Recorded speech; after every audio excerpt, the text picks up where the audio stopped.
Don't let the cat in. Oh yeah, the cat has been in the window every 5 minutes. Like, hey, you gonna let me in? God damn it! She'll sit right at the window, meow, meow, meow, and then stop and just look at me.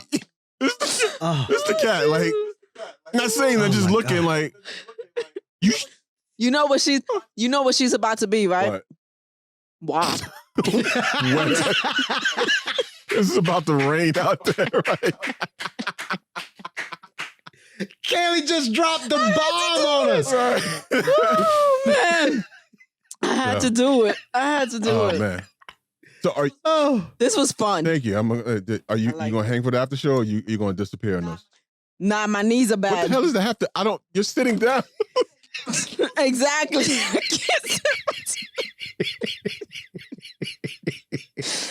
And my bladder's not what it used to be. I gotta go, man. I'm gonna sit in with us now. My knees are bad. What the fuck? What do you mean? You're sitting down. Oh God damn. They hurt. Why? Why would that even be? Yo, you don't understand. My knees right now, being bent like this for so long. You're in a chair. It don't work. It hurt. Sorry. Oh my God, that was funny. Oh shit.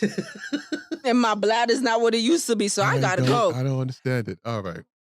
I'm sorry. Well, thank you. I appreciate that. Mike, you good? Oh yeah, no, that shit was fucking hilarious. God damn. It was just random out of left field. My knees are bad. Why she drop shit like that randomly, and I always have to go, what the, huh? What does that have to do with the sky? All right, okay. Oh, shit. Like, yo, you gonna make dinner today? Nah, the car ain't got gas in it. What? Were you driving somewhere? Right. No, I wanted to. Mike, I hope you find that whiskey bottle. Oh, here's what's gonna happen. She's gonna go buy it without me. I know she is. She's a little bundle of energy that's barely contained. And telling her to wait is not gonna work. So I'll get a call or a text. The conversation should have ended. The conversation should have ended when you said, "I'm recording." Well, you're right. Okay. You know what's funny about that?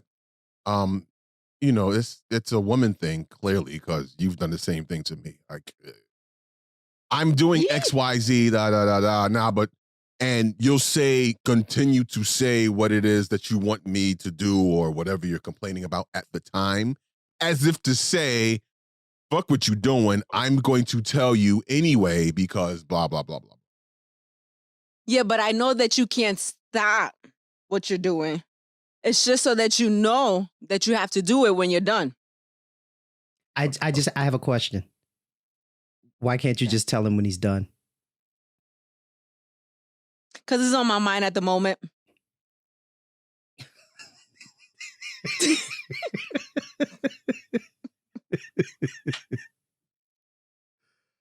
I give her a lot of leeway because she listens to me lose my shit often. Right. Somebody let the cat in. Somebody let the cat in. And she came down here to... She gonna curse you out. Like, you let me sit outside for an hour. She literally sat in the window just looking at me. She was just like... That's when you look at the cat and say, I was establishing dominance. Right. She came down here, walked around like to see me, and then she just went back upstairs. That's funny. Mm-hmm. Cat has, these animals have personality. Have you seen? Oh, I've shared a story with you that homegirl Stephanie did for Inside Edition, teaching dogs how to talk. Well, to communicate with there's a digital pad with buttons, with one word on each button. And there's like at least 2 dogs that were in the story that can comprehend and put together a sentence like a 2 or 3-year-old. Bunny outside. Bunny. That's hurt. fucking terrifying. Yeah. Look, and look, I'm not gonna take credit for this joke. Somebody else told this joke. And I can't remember who it was. I didn't listen to a lot of his comedy, but it was a funny fucking joke. People think it would be cool if dogs could talk. No, it's not cool. The relationship that I have with my dog is based on the fact that the motherfucker can't talk. Right. All of this shit that he's seen, I'd have to put him down. I'd have to kill him. He knows too much. I mean, you think about it, you give a dog a little pad where you can tap out fucking sentences and somebody comes over and the dog's tapping out jerks off too much. Or woman here, woman house, girl house, not hiding you closet. Right. Like, what is Bunny talking about? I don't know. The dog. No. The dog is trying to tell me. It's like she's trying to tell me something. Gun here. Timmy in well. Right. Oh my goodness. All right. All right. If you're gonna go, I release you. Thank you. I You release release me. I release myself. Bye. Hey, why don't you? Hey, and so there's Ay, coño, tengo que orinar. so there's not like an empty chair just sitting there. You can, because still recording. Just tap the button. You have my earbuds. Yeah, you can leave me. Don't end meeting. Just leave. There you go. Your mic is still on. It doesn't matter.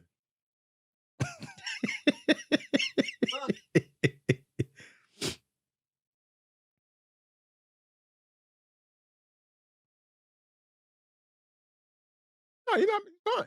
No, how about you put the earbuds in there so they don't get lost? I'm getting loud because those are earbuds. I haven't lost my earbuds yet. I don't want you to lose them for me because you ain't gonna want to buy them. My wife is notoriously cheap. I know you gotta go. My wife is notoriously cheap.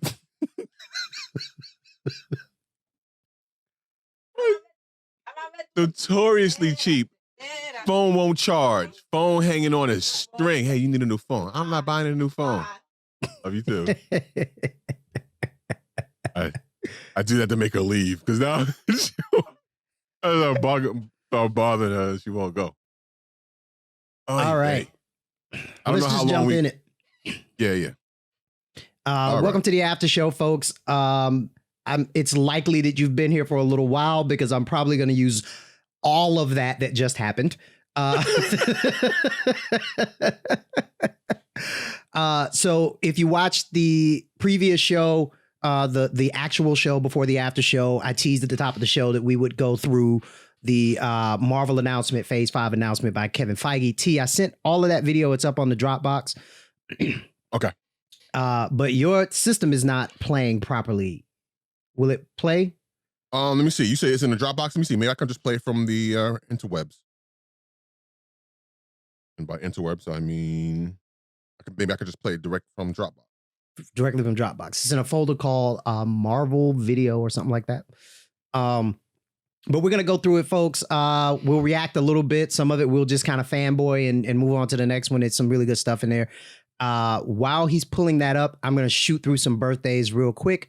Over the weekend, last weekend, Judd Apatow turned 53. He's writer-director of 40-Year-Old Virgin, and we got a really great story about him from actor Romany Malco, who was on back in the very beginning. Sounds like a really cool guy. Comedian Margaret Cho turned 52. Singer, Carrie Hilson, 38. The most accepted white guy in the NBA, Larry Bird, turned 64. Most accepted? For a long time, he was like the only white guy in the NBA. Well, no, once the Negroes showed up, yes. And we pushed all the other white folks out. He was the one that survived. So, yeah. Thomas Howell. No, all the other white folks became coaches. It's like, and owners. yeah, well, they were already that. One Mr. C. Thomas Howell turned 54. You know him from The Outsiders, Netflix's Punisher, every B movie to ever air on Sci-Fi Channel, and Soul Man from the 80s. Oh. Do you remember that movie? I've regrettably, or thankfully, I don't recall ever seeing that movie. It was actually a very good movie. Was it? It couldn't come out now because it's it's definitely blackface, black stereotypes, all the things we love, you know. Oh, it was a mess for sure. Terrell Owens, former NFL player, turned 47. Kim Basinger turned 67 years old. Wow. Okay. I did not know she was that old. She was in the Batman film, LA Confidential, and she is one Miss X, Alec Baldwin. Now, wait a minute. Was she the one, the infamous beaver scene in Basic Instinct? Was that her? No, that was Sharon Stone. Sharon Stone. Okay.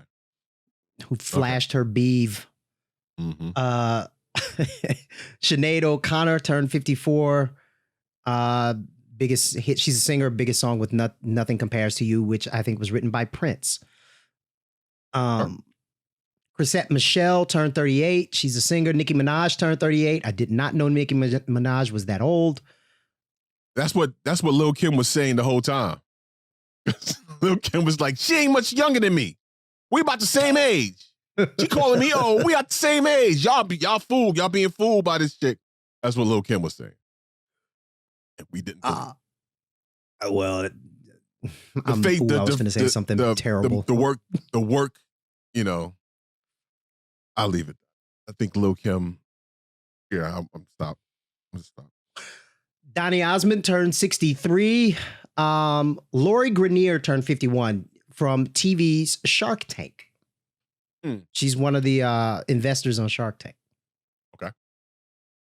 And she's quite a cutie. The late Kirk Douglas would have had a birthday. Dude was born in 1916 and died this year. Did he pass away during the pandemic?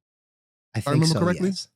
Yes. So he lived through 2 pandemics and 2 world wars. Wow. He saw some shit. Yeah, man. Yeah. The late Red Fox would have had a birthday. He was born in 1922 and passed in 1991. Quick Red Fox joke. I remember this joke. I heard it at an age I probably wasn't supposed to. But Red Fox told the joke. He said, this girl, you know, asked him, could you fuck me and hurt me? He said, yeah. So I fucked her, then hit her in the head with a brick. That's the Red Fox thing. Red Fox.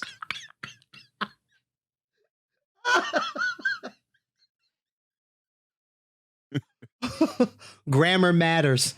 Yes.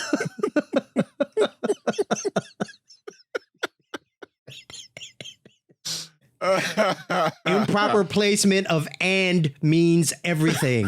Right. Could you fuck me and hurt me? Well, of course. Oh, that's great. One Mr. Walter Clyde Orange turned 74. He was the drummer for the Commodores.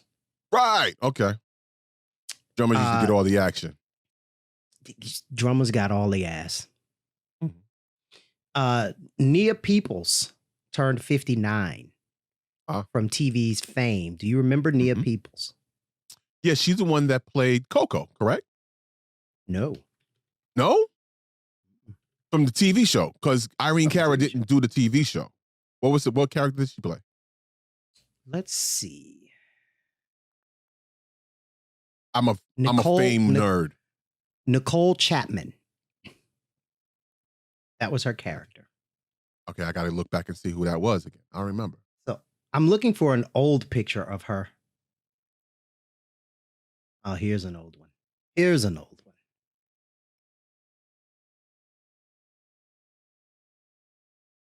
So that's an old picture of her. Okay. Oh, Absolute cutie pie. I remember her. Okay.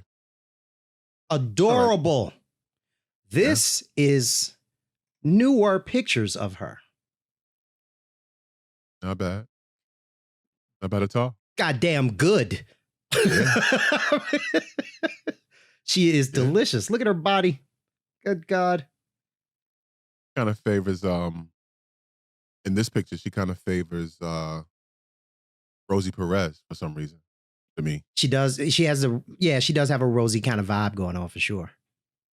She looks great. Yeah. Anywho, stop objectifying. Celebrity chef Bobby Flay turned 56 and TV's Raven Simone turned 35. Yeah. I still see her as the cute 5-year-old on Cosby Show. Like, you know what I mean? I met her. Actually, I was with Sean. Me and Sean met her together. Oh, okay. We were in Palm Springs. We were out there for a radio thing, and she was there. It was when she had released music, and she was out promoting the music. Fast forward maybe a couple months, and the production team that I was working with at the time had her management asked us to submit tracks for her album. Oh, okay. So we submitted some songs and some tracks and all of that stuff. And nothing landed, but we were involved in that process and meeting her and the parents and the management team and all of that stuff. But that was a very, very, very long time ago. She was a little bitty old kid. You remember the song, That's What Little Girls Are Made Of, I think was the song. Yes. Yeah. Not these days. I enjoy seeing her pop up on Blackish. The character. She plays the gay sister. Yeah. Cool. All right. You ready to jump into this, man? Yeah, this is something. Where you want to go first?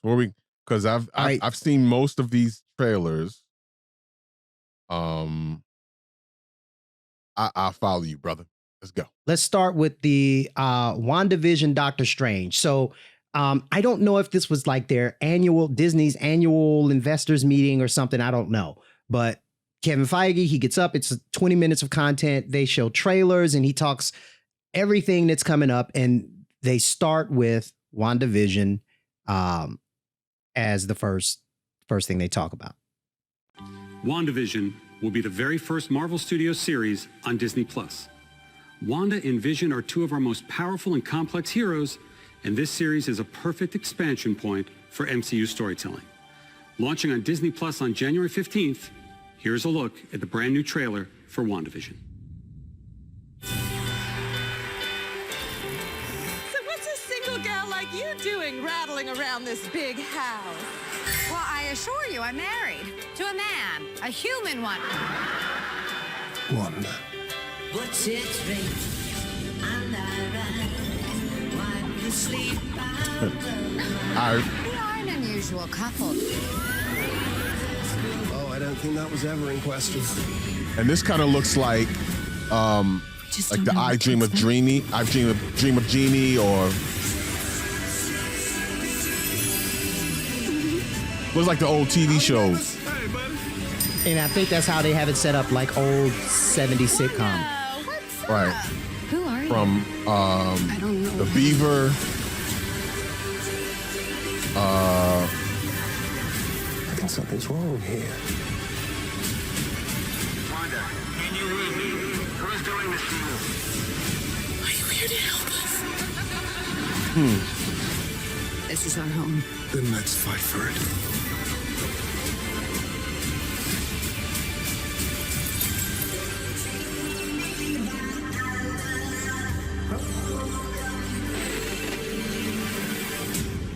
Well, I think we handled that well. And you know what's funny? I just watched.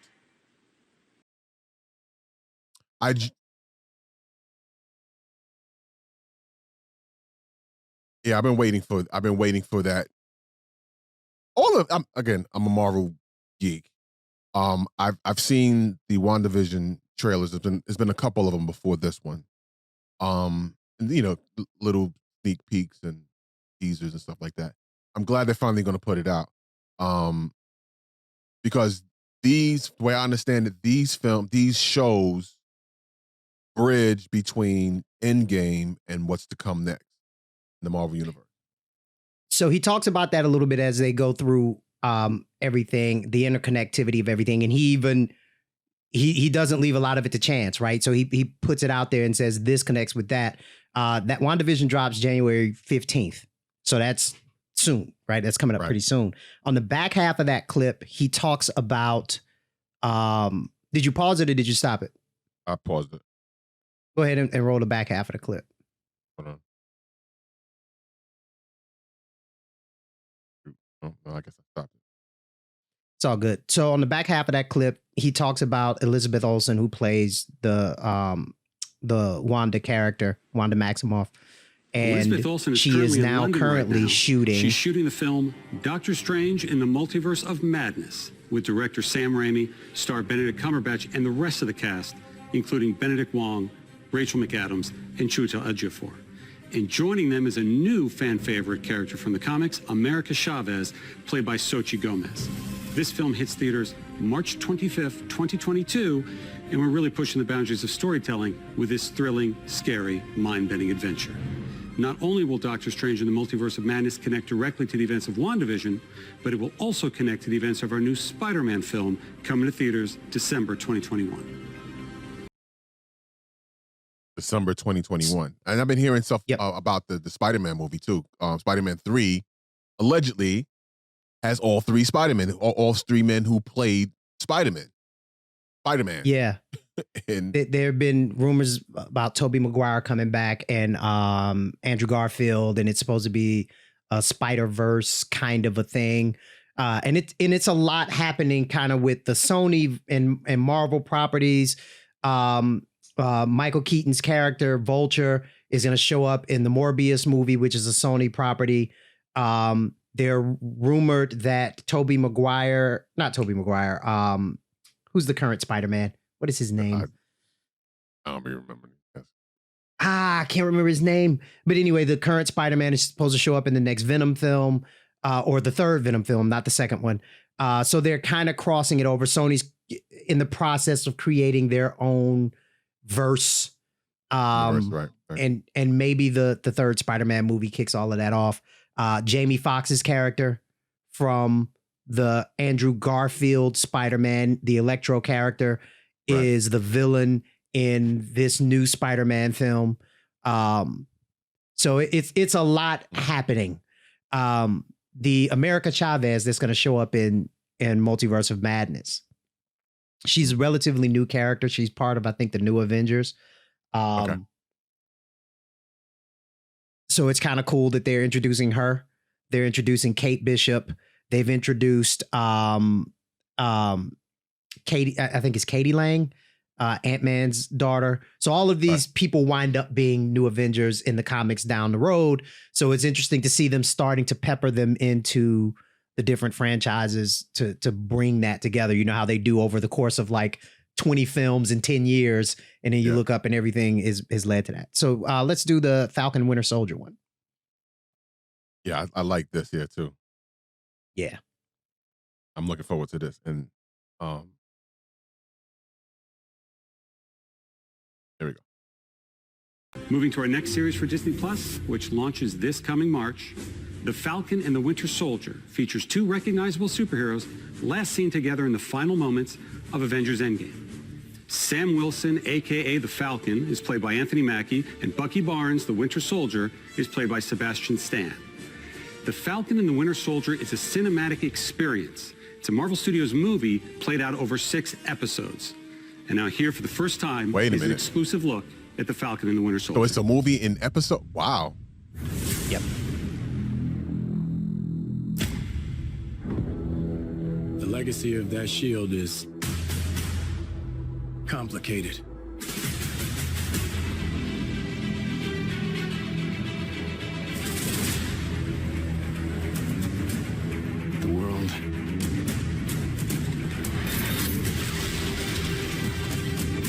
was upside down. And I thought that we would see Sam Wilson take over as Captain America. Something to get behind.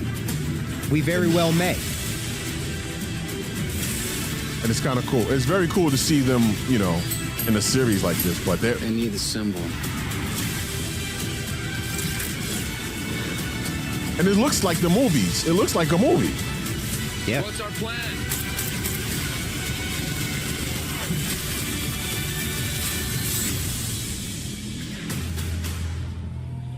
So no plan.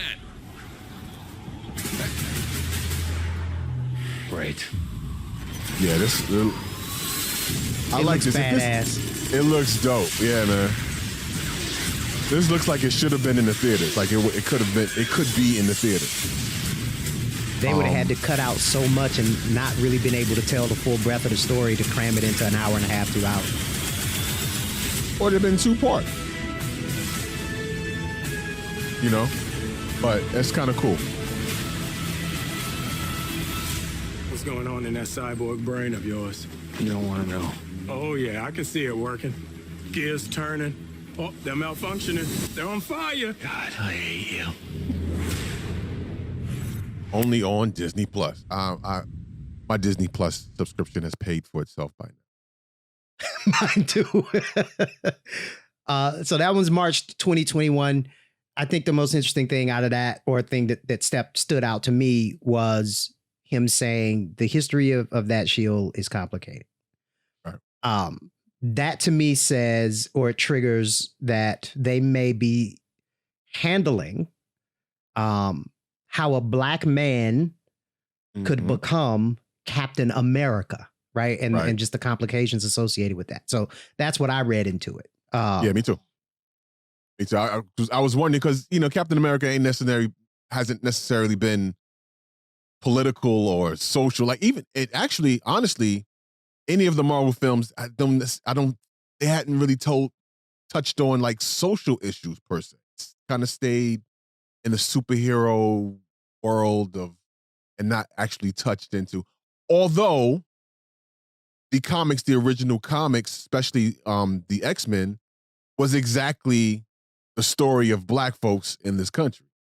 Right. I mean, the characters, Professor X and Magneto, being diametrically opposed friends, fighting for the same thing but fighting for it differently, it's a metaphor for Martin Luther King and Malcolm X.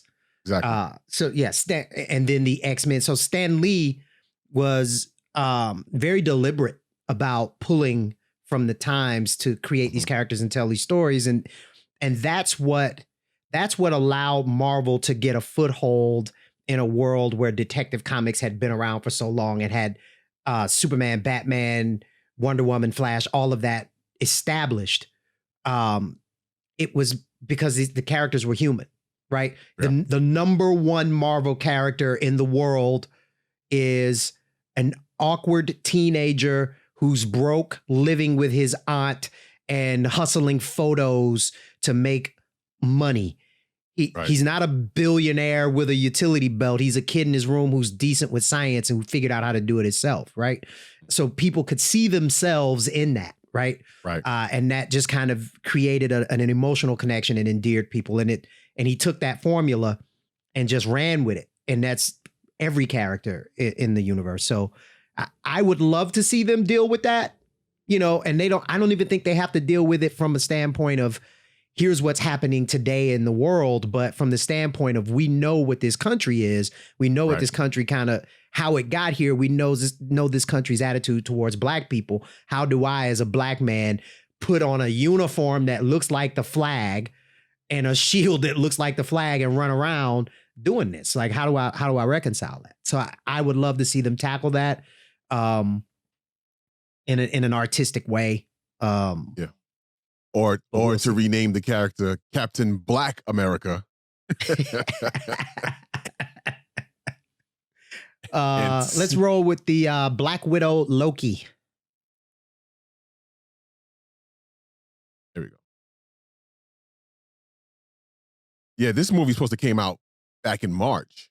Yes. Black Widow. Keep pushing it back. Yeah. Now to another hero we I wonder last saw how in much Avengers Endgame, will that Black play. Widow will return to the big screen on May 7th, 2021. Of course, the film stars Scarlett Johansson as Natasha Romanoff.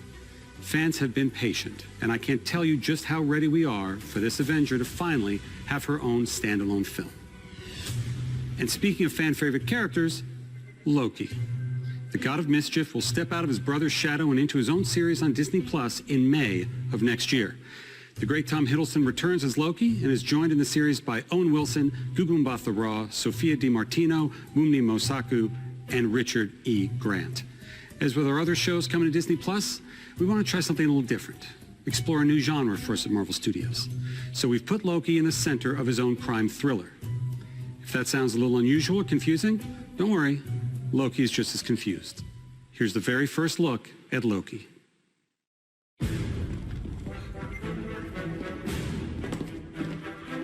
And picks up right at Endgame where they.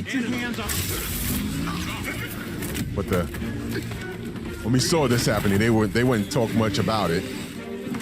But I figured I had heard rumors that Loki picks up right where Endgame, where he disappeared in Endgame.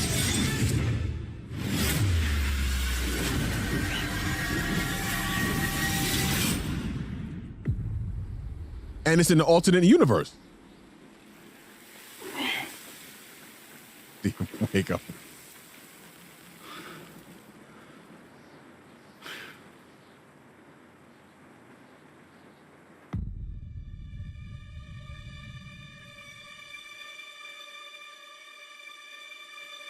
All these could be films, man.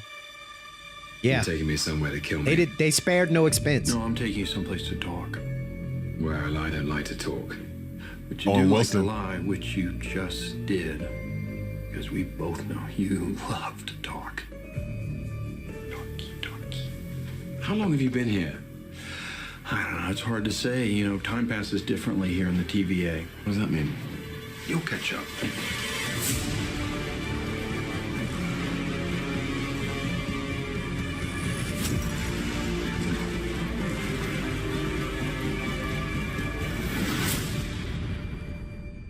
Glorious.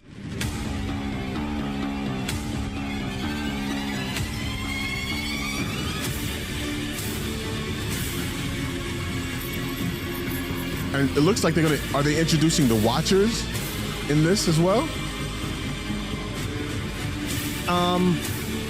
Don't know. But the three, you're probably referring to the three big statues. Yes. People have been saying that that's probably a take on Living Tribunal, who was supposed to be in Endgame but wasn't. Brother, Right. calm down. You better be ready.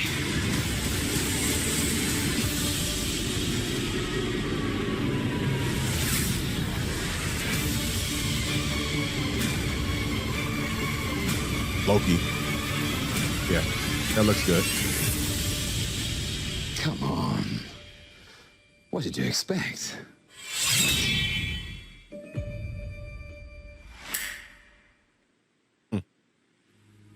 Yeah. So ton of Easter eggs in that, and I won't even try to go through them all. It's a cat on the net on YouTube that I watch. Michael Roman is his name. He's actually based here out of Atlanta, and he does he has a channel called Everything Always. If you want to see Easter eggs, theories, any of that stuff from Marvel, that's all he does, right? He just does Marvel. I think he might do a little Mandalorian stuff here and there, but I watched one of his videos today and he talked about a bunch of the Easter eggs. You mentioned alternate universes. The TVA is like the time variance agency or something. The scene in the elevator with the buttons, they're theorizing that each one of those buttons will take you to a different reality. So they're on the elevator, they take him to a different reality or whatever. There's this, and I'll share the screen so you can see this one because I think this is probably one of the most important ones just for geeking out. So at 3 minutes, 18 frames. Right. That's Black Widow on that planet. Wait. She died on. Oh, right. Wow. So Okay. she shows up in Loki. They're theorizing that they'll probably pull a version of her from one of the alternate realities back into the main reality where everything is set the same way they did with Gamora at the end of Endgame, because the Gamora in the main reality died and the other one came through. So that's what they're theorizing will happen. And then the final scene where he's jumping out of the plane and with the bag of money and then the Bifrost Bridge hits him. It seems like they're setting him up to be the legend of DB Cooper. You ever heard of DB Cooper? No. So he's a real person. Back in 1971, I think he either robbed a bank or extorted like $200,000. Chartered a plane, got 2 parachutes, plane goes up, he jumps out of the plane, never to be seen again. Gone.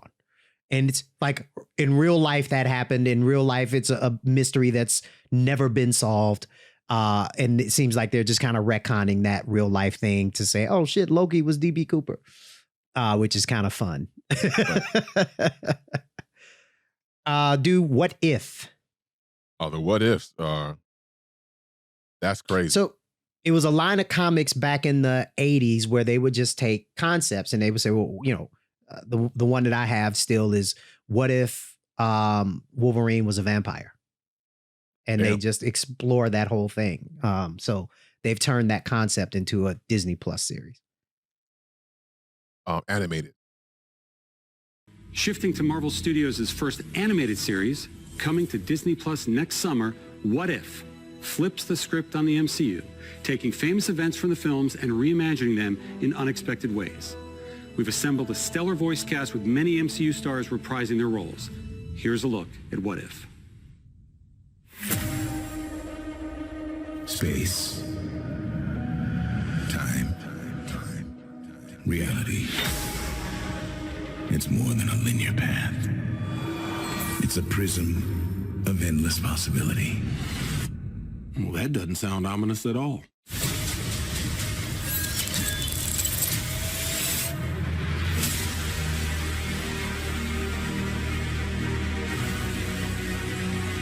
And these series are perfectly timed to what's happening as far as pandemic with the film, with the movie industry being kind of held hostage to the pandemic. Yeah. You have a super soldier. Which is, I kind of wish that they would have put out Black Widow on Disney Plus back in April. Too freaked out about all this. They should have. You know, What you doing out there all by yourself anyway? Exploring the world. Sounds fun. But So- why stop at one world when we can show you all of them?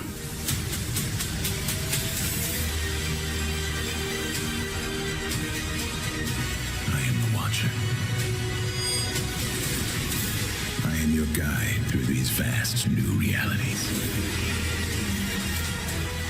Follow me and dare to face the unknown.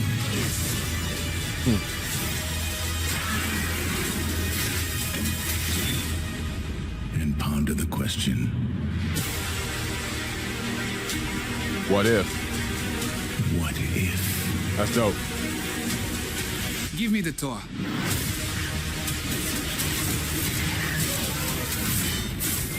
Was that Chadwick Boseman's voice? It very well may have been. So that went into production a long ass time ago. What If went into, but they kept it under wraps and released a couple of pictures here and there. Peggy Carter as Captain America or Captain Britain, which is a different character in the MCU. Black Panther as the leader of the Guardians of the Galaxy. Peter Quill, that Peter Quill character. Of all of it, though, I think the coolest is the damn zombie. Captain America. Yeah, that shit looks cool as shit. Yeah. I'm like, okay, I want to see that. But I think it's interesting. I think Robert Downey is voicing Iron Man in that. So I think he came back to voice that. But other than that, he's out of the MCU. which, I don't think it was the And smartest he's not move, really. but okay. I don't think he's out, like really out. You know what I mean? Like, I don't think he's out. I mean, granted, he is the foundation of all of these films and shows now. Yeah. And if Iron Man film hadn't done so well, none of these films would have happened. You know what I mean? So for him to say, "Okay, I'm done, guys," but I think he'll still come back. There'll be something, even like a cameo or whatever. He may jump in. I think. And I think everybody would accept him. Yeah. It's like, come on, you should have never left. Shang-Chi, Miss Marvel, Captain Marvel 2.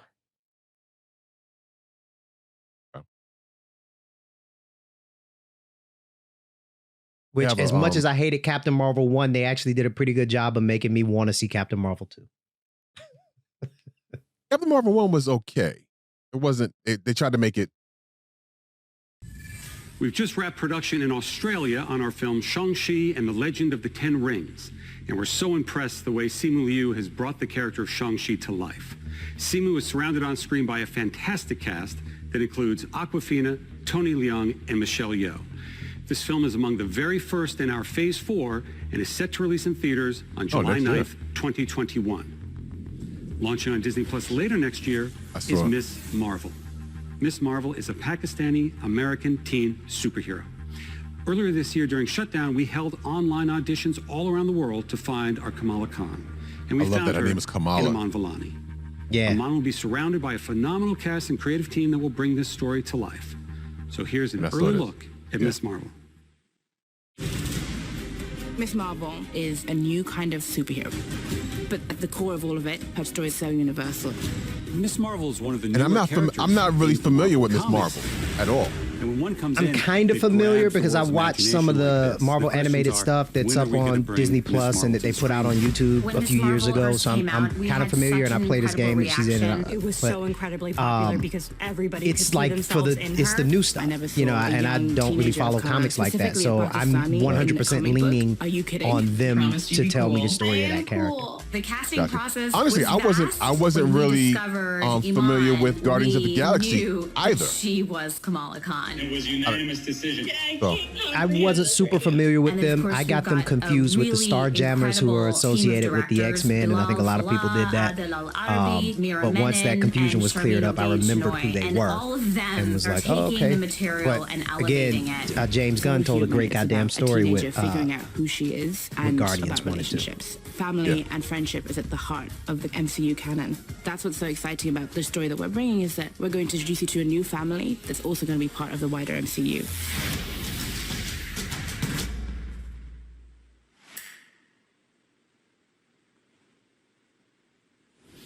The fact about Miss Marvel is that her idol is Captain Marvel. And Captain Marvel 2 is currently in the works with director Nia DaCosta. And today I'm excited to announce that Miss Marvel, played by Iman, will be joining Brie Larson and co-starring in Captain Marvel 2, along with a grown-up Monica Rambeau, played by Tiana Paris, whom we will have already met in the upcoming WandaVision. So by now you should start getting a sense of the interconnectedness that infuses all of our storytelling. But that doesn't mean there aren't some unexplored corners of the universe. With next year's Eternals, we're introducing a brand new ensemble of superheroes to the MCU, played by a spectacular cast. This is an epic story spanning thousands of years, and it's one of our most ambitious films yet. It's set for theatrical release on November 5th, 2021. I think it's ambitious that they're, looking to release these films in theaters as early as May. Yeah. I don't see, honestly, I don't see this pandemic releasing its hold on the country by then. Here's what I think. And even not to cut you off, even with the vaccine, people are not going to be comfortable being in the theater with hundreds of strangers or in a setting with, like that. It's not. I think that's unrealistic. And that's exactly where I was going. So I think the vaccine will be in place. I think, there'll be some hesitation about taking it. A considerable amount of the population will take it. There will be people, for lack of a better term, on the fringe who say, fuck it, I'm going to a movie theater because I want to see this, movie in how it was intended to be viewed. But I think the vast majority of the population will not. I think they will follow the model of Warner Brothers, who came out last week and said, or either last week or week before, fuck it. We're putting our movies on HBO Max. And in theaters simultaneously. So Wonder Woman 1984 will drop on December 25th in theaters and on HBO Max. Now, they learned from Disney Plus's failure. Disney Plus released the Mulan film on Disney Plus, but they charged you for it. So you had to pay for your subscription to Disney Plus and then pay $30 to watch Mulan. Nobody paid the $30 to watch Mulan. Well, I did. You did? I did. It was a good movie. Now, it was worth. I'm sure it was worth amazing. Watching it. I mean, and here's why I look at it this way, because I already have the subscription to Disney Plus, paid out for the year. If they're releasing a film that you have to pay $25, $30 for, it's more than that if I took my whole family to go to the theater. Fair enough. But I think this month it's free. Right. So it wasn't always going to be $30. It was just $30 for a limited time. And then it would be released free on Disney. Well, not free, but included with your subscription on Disney Plus. Right. Look, I think if they were going to make people pay $30, because it worked well for Universal. I think whoever put out the Trolls movie, when they put out Trolls 2 at the beginning of the pandemic, they made millions. Mm-hmm. Made millions. You had to pay for it. So it worked well for it. them there. It just didn't work so well for Mulan. But you had to pay for it on Amazon or whatever. Well, I think I lost you. Are we frozen? Yeah, you're frozen. Can you hear me? I can hear you. I think I lost my internet connection.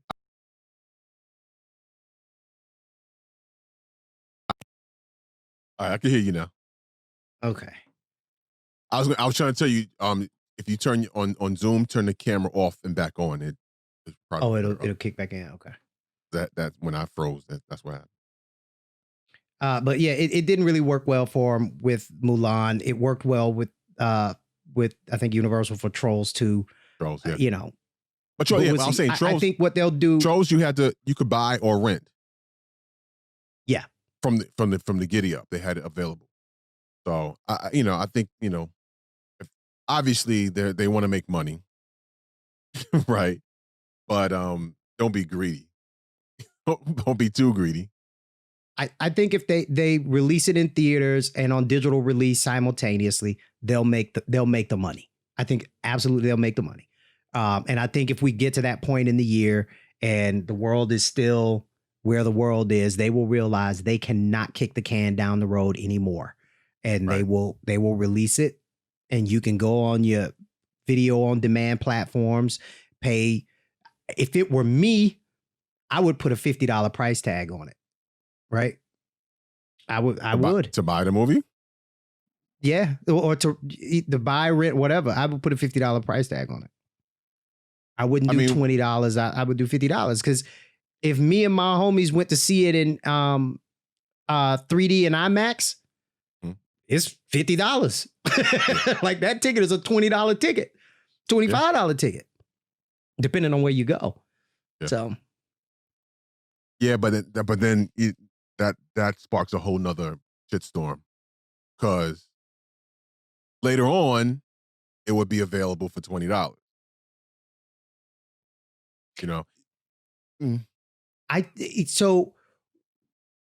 think the delays of 2020 will work in their favor. I think people are so hungry for new Marvel content that they will just say, fuck it, I'll pay the money, right? Because you think about it, Black Widow was supposed to be the first thing in 2020 that we got from Marvel. We never got it. We never got it. There's been nothing new from Marvel for 2020. And I look in the Disney folder in the Marvel folder on Disney Plus every other day to see if they put something else out. What I found was all the shitty Marvel. Well, was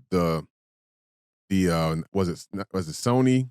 No, the Fox movies that the Fox Marvel movies they put out that weren't so great. They've added those to Marvel for some reason. I'm like, okay, well, fine, I get it.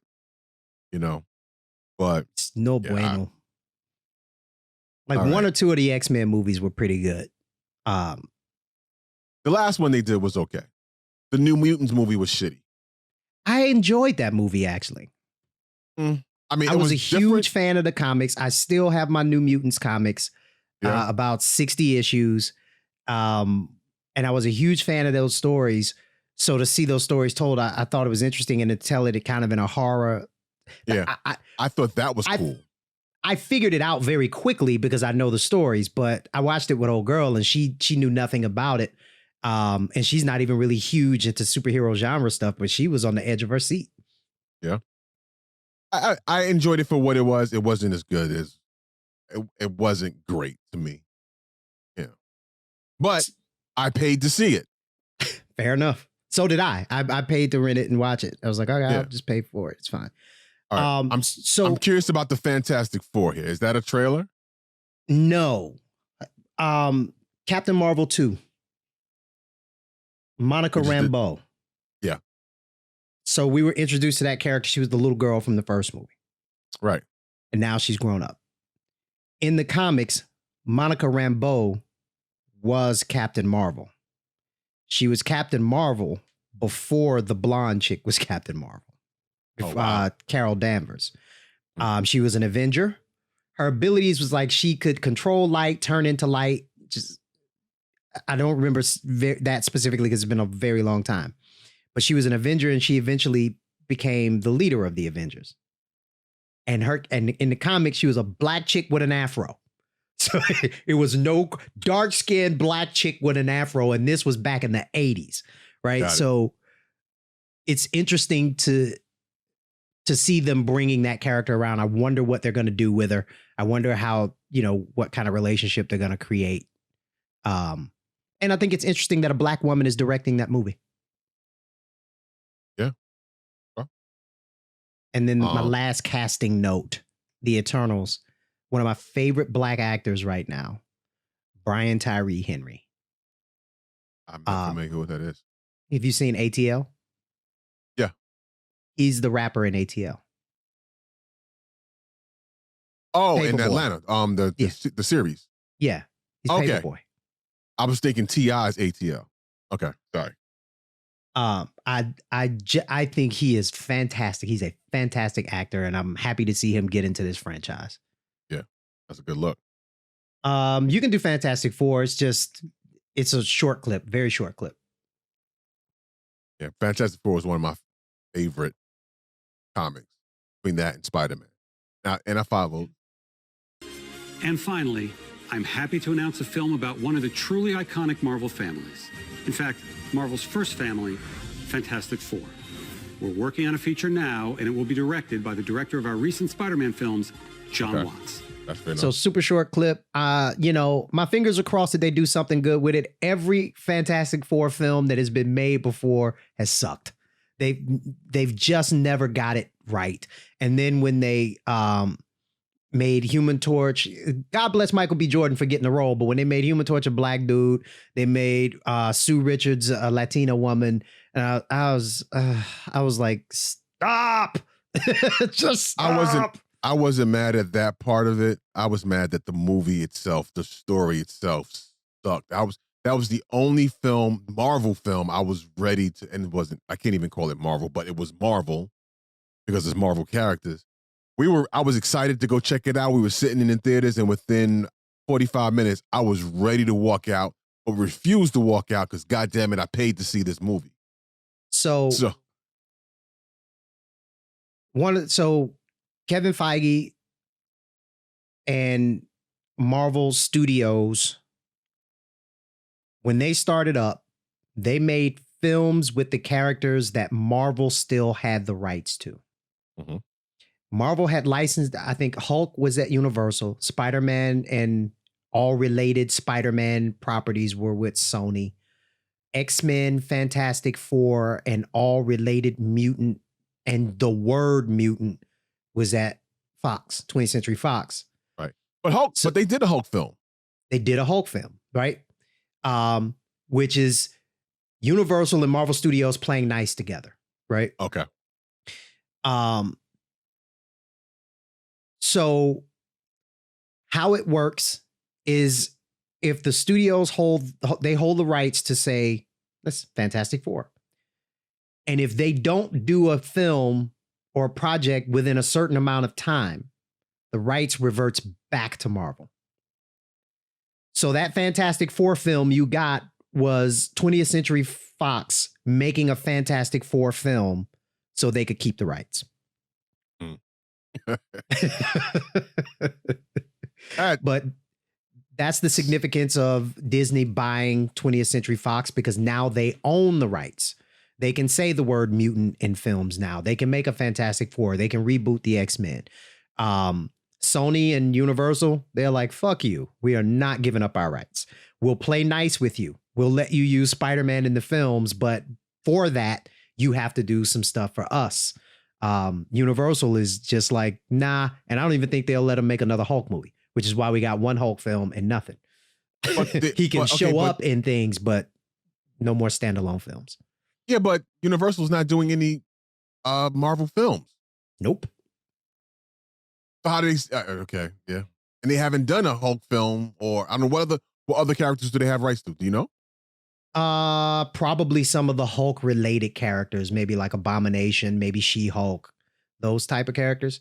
But Blade was in. Blade was more 20th Century Fox. 20th Century Fox. Blade had 20th Century Fox put out those Blade movies. Okay, I believe. Speaking of which, you have to give Wesley Snipes his props. He made that character. He made that character, and I read somewhere, if it wasn't for him, Marvel wouldn't have really there wouldn't be the Marvel films. They wouldn't have begun to do Marvel films like they started doing after the fact. Oh, I'm sorry. It was New Line. It wasn't 20th. It was New Line Cinema. So they probably snatched that up from New Line Cinema pretty quick. Like, yeah, give it back. Did you ever see the Blade series starring Onyx's Sticky Fingers in the role of Blade? No. It was actually pretty good. He did a good job. Okay. I never even heard of it. Yeah, it was on one of the cable channels. I'm trying to find a picture of him for you. He did it. I mean, he was bald, but he did a pretty good job. I enjoyed it. There he is. Sticky Fingers. Okay. I ain't even mad. All right. And then Sticky Fingers with a white woman. Oh, God.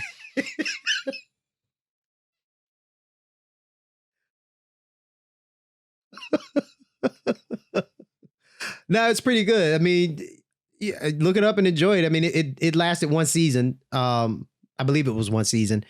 He did a pretty good job. He's no Wesley, but I ain't mad. I wasn't mad at his portrayal. Who's next? Hawkeye. Run Hawkeye.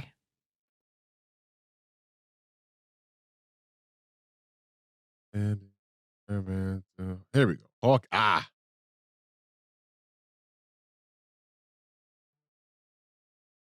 I always wondered why Hawkeye was a superhero. Original Avenger Jeremy Renner returns to star in Hawkeye, launching on Disney Plus late next year. In our series, Hawkeye teams up with another well-known archer from Marvel Comics, Kate Bishop.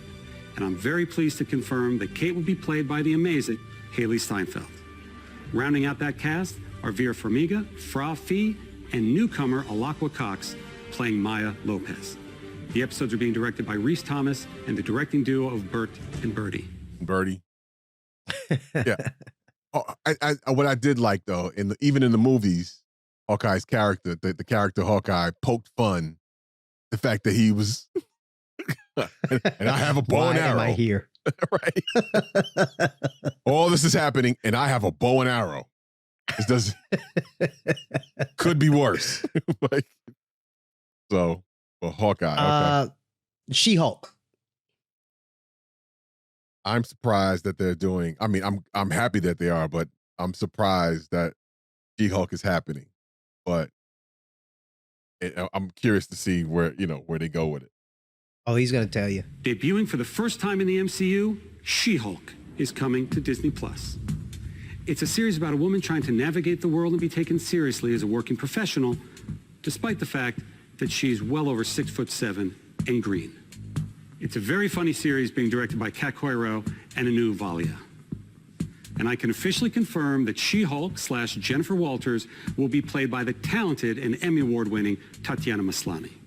I'm also pleased to reveal that the brilliant Tim Roth is returning as the Abomination, a character we first introduced to the MCU in 2008's The Incredible Hulk. And if that's not enough, I can confirm that the Hulk himself, Mark Ruffalo, will be appearing in the series as well.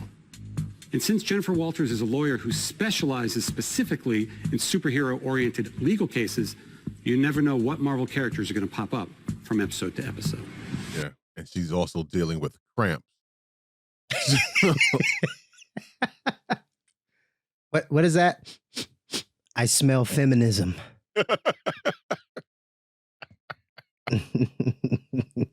right. The jury's out on that for me. I love that character. I'll watch it. Yeah. I wasn't a fan of the comics. I mean, I didn't have nothing. I just didn't follow it. Yeah. Moon Knight. Not familiar with this character at all. My comics were very specific. Bringing a whole new different vibe to the MCU, Moon Knight is an action-adventure, Indiana Jones-type story coming to life as a Disney Plus series directed by Mohamed Diab.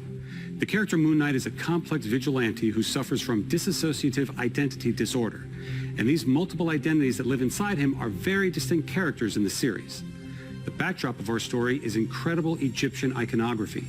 Egyptology is something the world's always been fascinated by, and we're going to tap into it in a fun and bold way. I'm disappointed in all these series and all these things that they never tap into Luke Cage, or they haven't so far. Because it was a decent enough series on Netflix, and then they ultimately canceled it on Netflix. And while it was somewhat separate from what was happening in the MCU, they did refer to some of the events from the Avengers movies. Yeah, I mean, Luke Cage and what a few of the Luke Cage was the one that I would really want to see. So all of the things that happened on Netflix was not in line with the movie properties and everything. Right. At the time, Kevin Feige ran the movie part and another person ran the TV part. So that's how you got Agents of S.H.I.E.L.D., Agent Peggy Carter, that awful Inhumans series. Okay. Oh, it was horrible. And then everything over at Netflix. Now Kevin Feige is over everything. That's why all of everything went away. Do I think they will do something with Luke Cage, Iron Fist, Daredevil? Mm-hmm. Yes. But they probably won't use the same actors. And everything that happened probably won't. They'll just say, oh, that shit never happened. But there are rumors that Charlie Cox, the actor who played Daredevil, is going to reprise that role in the Spider-Man film. Okay. That would be cool. Daredevil also was a big enough, he was a big deal. That was one of the comics I tapped into. I'm trying to find, so they didn't mention it. Kevin Feige didn't mention it there because I think it's common knowledge, but the guy who was in Star Wars, he was the pilot in the most recent Star Wars films. I know you. I know who you're talking about. Can't remember his name. Gosh darn it. You know, it would be cool if they had this thing where you could plug in questions and it gives you a answer. Like Google.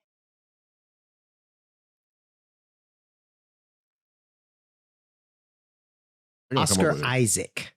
Okay.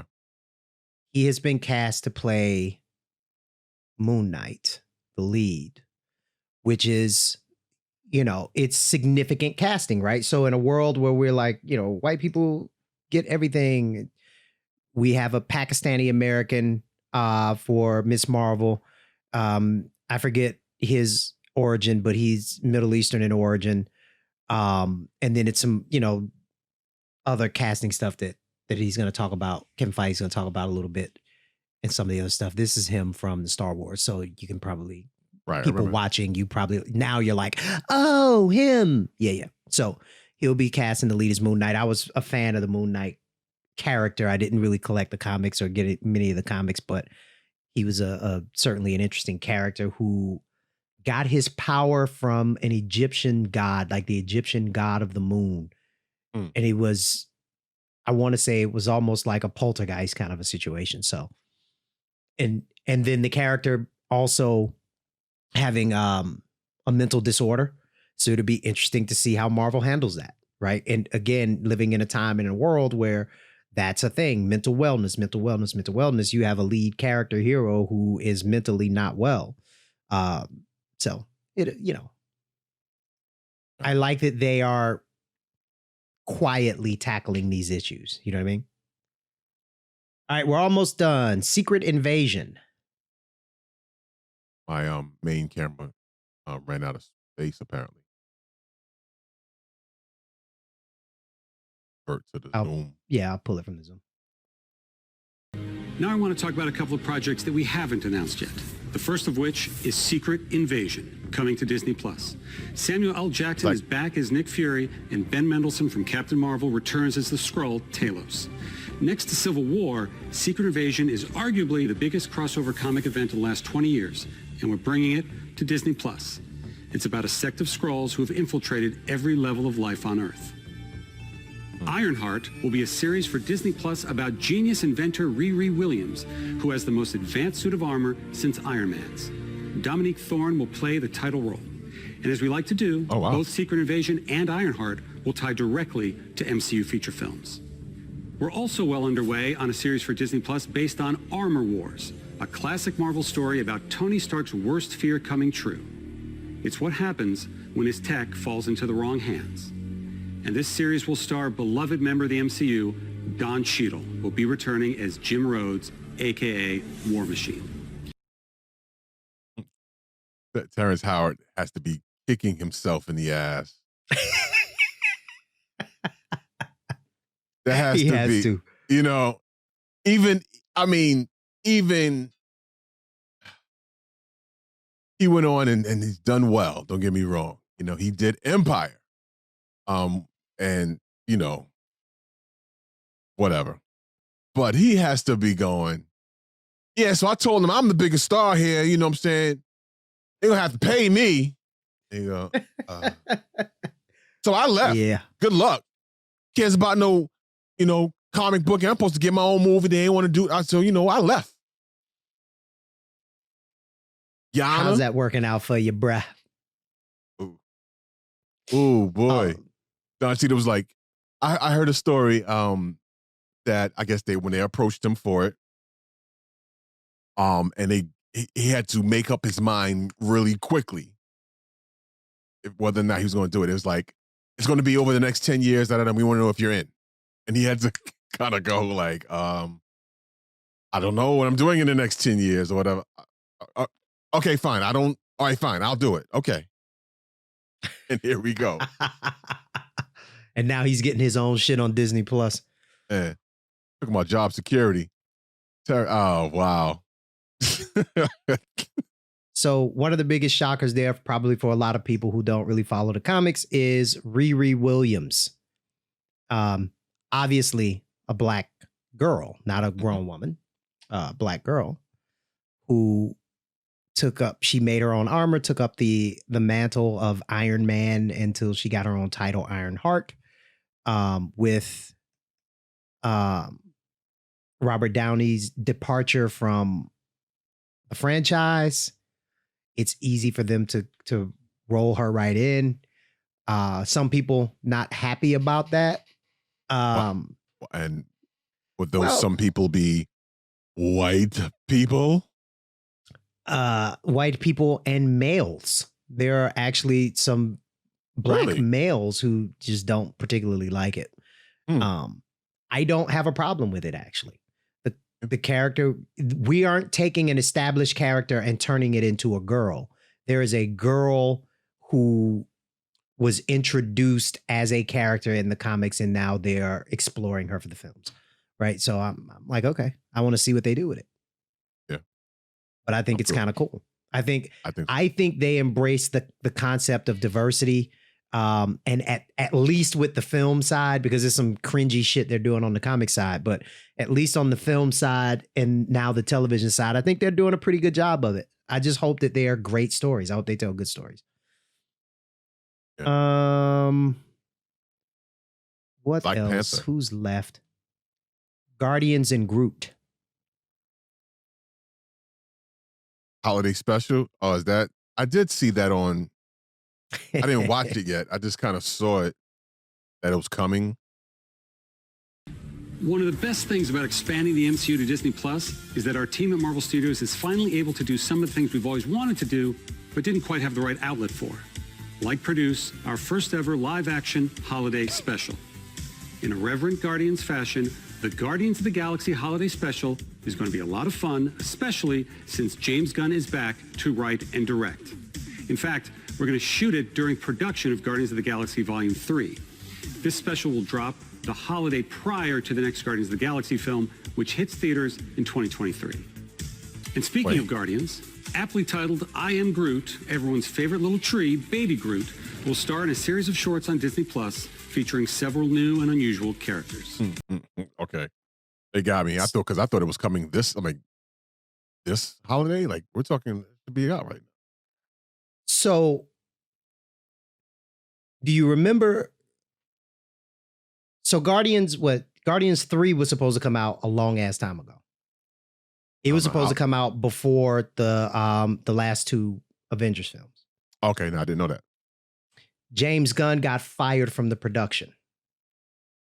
He went over and did a DC film. He did Suicide Squad. But he got fired because of some tweets that he tweeted out forever ago that caught light and caught wind. And I'm trying to find the tweets because personally, I think they're fucking hilarious. But people did not think they were hilarious. One of the tweets. Now, James, let me preface this by saying James Gunn is known to be sarcastic and snarky and comedic. And he points out the world's ills by using those tools, like a lot of comedians do. Right. This tweet, I like when little boys touch me in my silly place. I don't know the context, but it was in reference to something, and it was done to say this thing is horrible. Gotcha. Another tweet. The best thing about being raped is when you're done being raped and it's like, whew, this feels great not being raped. So, people didn't find that very funny. Right. There was an uproar. He was fired. They tried to find new people to take what he had already done and do the third movie. And they just said, we'll move on without it. That happened in 2018. Fast forward to 2019. Yeah, they hired him back. Which means they didn't really want to fire him in the first place. It was like, okay, well, we got to do something. We got to do something. We're dead smack in the height of Me Too. We can't turn a blind eye, and they let him go, and then they brought him back. Weird. Yeah. Black Panther. I think it's the last one. You got Blade and Ant-Man, you got Black Panther. Those are the last two. No, I'm sorry. Thor, Blade, and Ant-Man and Black Panther. Those are the last two. So whichever one you want to roll with next is your call. Dealer's choice. I do Black Panther, man. I wanted to acknowledge the devastating loss of a dear friend and member of the Marvel Studios family. Chadwick Boseman was an immensely talented actor and an inspirational individual who affected all of our lives professionally and personally. His portrayal of T'Challa the Black Panther is iconic and transcends any iteration of the character in any other medium from Marvel's past. And it's for that reason that we will not recast the character. However, to honor the legacy that Chad helped us build through his portrayal of the King of Wakanda, we want to continue to explore the world of Wakanda and all of the rich and varied characters introduced in the first film. Writer-director Ryan Coogler is hard at work on the sequel now and will bring the film to you in theaters July 8th, 2022. Can't be writing it now if they're going to put it out in 2022. That's actually a very fair point. I didn't think about that when I watched it. You know, because it's going to take a long ass time to make the movie. Yeah. So what that says to me is if they already have a release date and they're talking to 2022, that means he's done with the script. Yeah. They might actually already be shooting. Yeah. Or at least in pre-production phase, having sets built and, you know, concept art done and that kind of stuff. Yeah. But I am curious as fuck how they're going to tell a Black Panther story without Black Panther. Yeah. My brother was telling me there was a story in the comics where Black Panther was captured and taken somewhere else. And you know where there was other Wakandans and had their memory wiped. He didn't know who he was. Were fighting for their freedom and all these different things. And he took on another wife. Like in the comics, he was married to Storm, and he was taken away or whatever, and married another woman in this other universe, or whatever. And was away. I think during that time is when I think Shuri may have become Black Panther during that time while he was away. I'm curious if they'll borrow from any of that he's away to kind of tell the story. I don't know. That'd be interesting to see. You know? But yeah, it will be. Again? I don't know if I want to see that Shuri character become Black Panther. I don't know if I want to see that. I have no idea. This is why I'm not a film writer. Because I don't have the imagination to get out of that hole, right? And God bless writers. They have great imaginations and they come up with stuff that I would never even think of. This, I'm like, I don't know. Yeah. Well, that's why they paid the big bucks. Right. Thor, Blade, and Ant-Man. Last one. Before I go, I couldn't leave you without giving a few more updates on some of our most anticipated upcoming films. In January, we'll begin filming Thor, Love and Thunder with director Taika Waititi and Chris Hemsworth, Natalie Portman, and Tessa Thompson returning. And I'm pleased to confirm that Academy Award-winning actor Christian Bale is playing the villain, Gore the God Butcher. Thor, Love and Thunder releases in theaters on May 6, 2022. As we announced at Comic-Con last year, we're moving ahead with Blade, starring Academy Award winner Mahershala Ali. The development and storylines are coming together, and we'll have announcements very, very soon. Director Peyton Reed is hard at work with our Marvel Studios team on the third Ant-Man film, which will officially be called Ant-Man and the Wasp: Quantumania. Paul Rudd, Evangeline Lilly, Michael Douglas, and Michelle Pfeiffer are all returning. And Catherine Newton is joining the cast and playing Cassie Lang. And in the role of Kang the Conqueror, we have a great actor, Jonathan Majors. Okay. Ain't said nothing about X-Men. No. So So Michael Douglas's dad is Kirk Douglas. We were talking about him earlier, born in 1916. Right. So that's his dad. I'm pretty excited to see. I wasn't a huge fan of the Ant-Man stuff. It was super entertaining. I loved T.I. I was mad that he didn't come back for the next film. I loved Michael Pena. Like that T.I. Michael Pena combination. That was the best part about that first movie to me. Them dudes was funny. Yeah. So I enjoyed it. But I gotta be honest, I'm excited to see this third film. Why? Kang the Conqueror. Like that was one of the Avengers' biggest villains. So I feel like this movie will set up for another Avengers film where they deal with Kang. And that's it, man. Yeah, there's some villains and stuff. One of there was a Spider-Man Fantastic Four crossover when I was a kid. Spider-Man was fighting. Okay, no. So take it back. The Fantastic Four had some sort of battle or whatever, and then their headquarters in New York was destroyed. The Baxter Building. Spider-Man was fighting, I want to say it was the Silver Surfer. Like he was fighting Silver Surfer. Silver Surfer was kicking his ass all over New York City. He's fighting he's like, I need some help.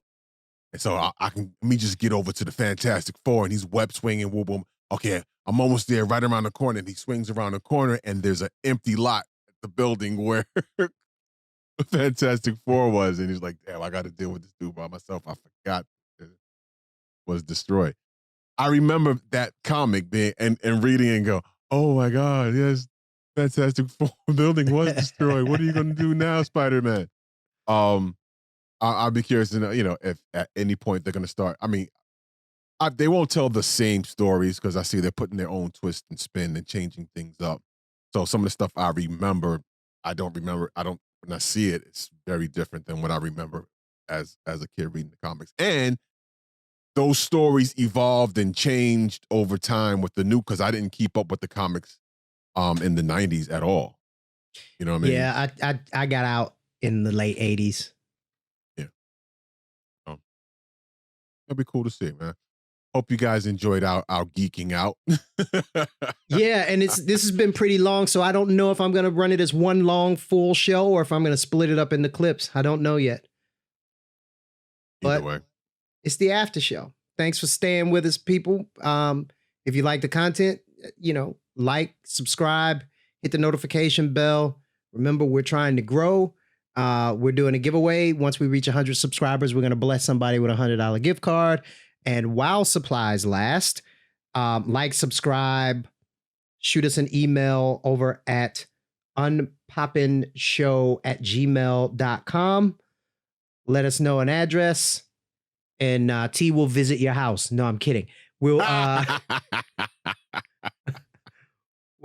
send you a neck gator, branded Unpoppin neck gator, while supplies last. And you can join the Unpoppin community and be a part of what we're doing. Yeah. One of these days, I think we should have some of our loyal listeners jump in and sit in. We'll do a Zoom just for listeners. That'd be cool. I like that idea. Yeah, that'd be cool. Yeah, folks. Hey, thanks for hanging with us, and we'll see you on the other side. Happy New Year, happy holidays, and be safe out there. Peace. Peace.